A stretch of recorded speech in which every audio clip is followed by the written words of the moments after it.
Сайн байцгаана уу? Жутман янж байна. За, энэ удаа та бүхэндээ би 1-р Коринтын 2-оос 1-ээс уншчихар болсон.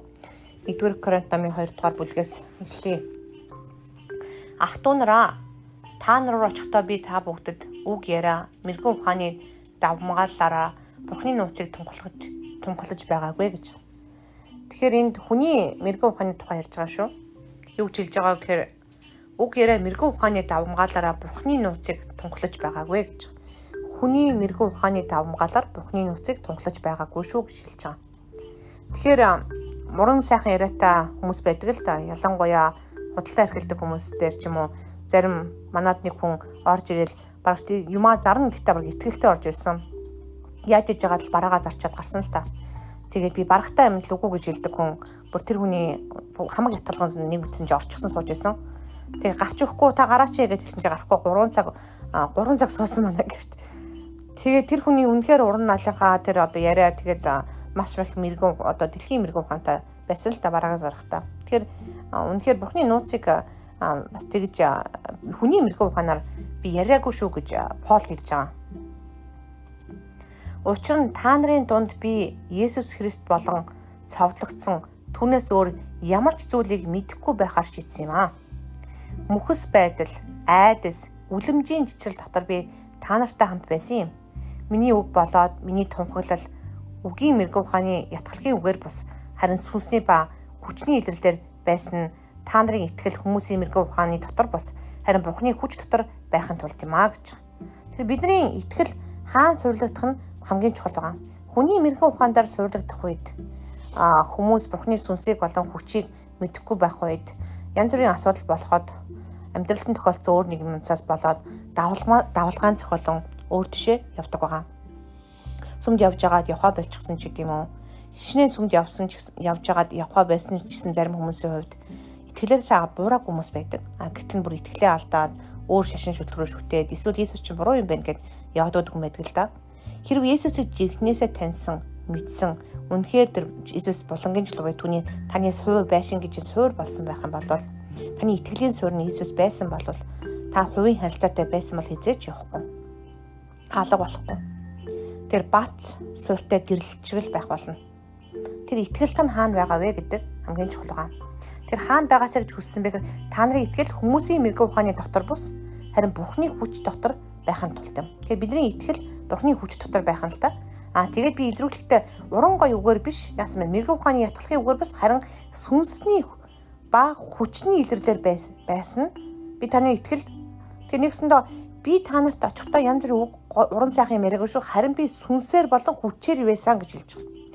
Тэгэхээр сүнсний илэрлэлээр гэж байгаа. Зүгээрч биш сүнс ба хүчний илэрлэлээр тэр тухайн хүн үзэж харж мэдэрч тэр бүхнийг харсан тохиолдолд тэр хүн бат итгэдэг байна.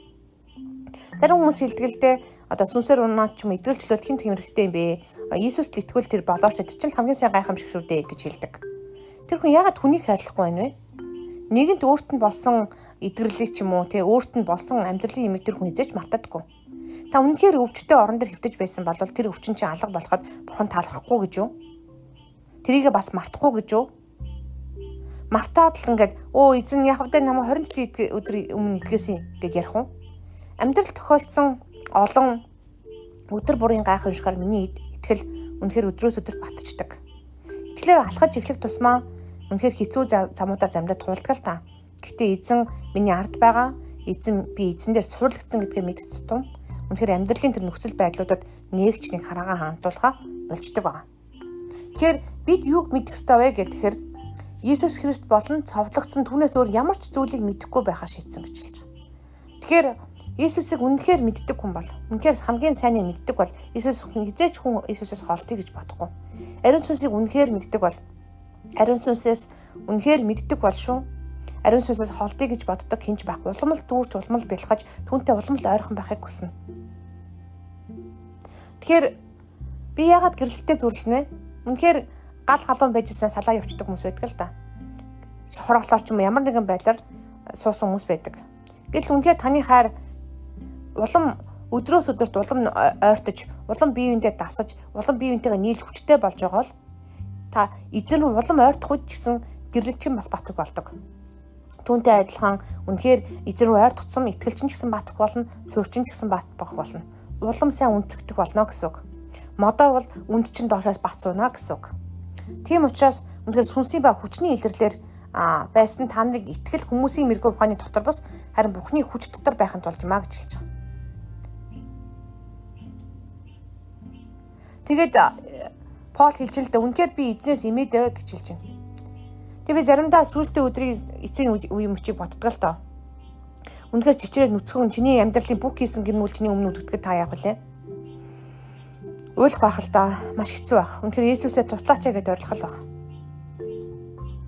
Эцсийн өдрийн шүүлт үнэн гэдгийг би маш сайн мэддэг.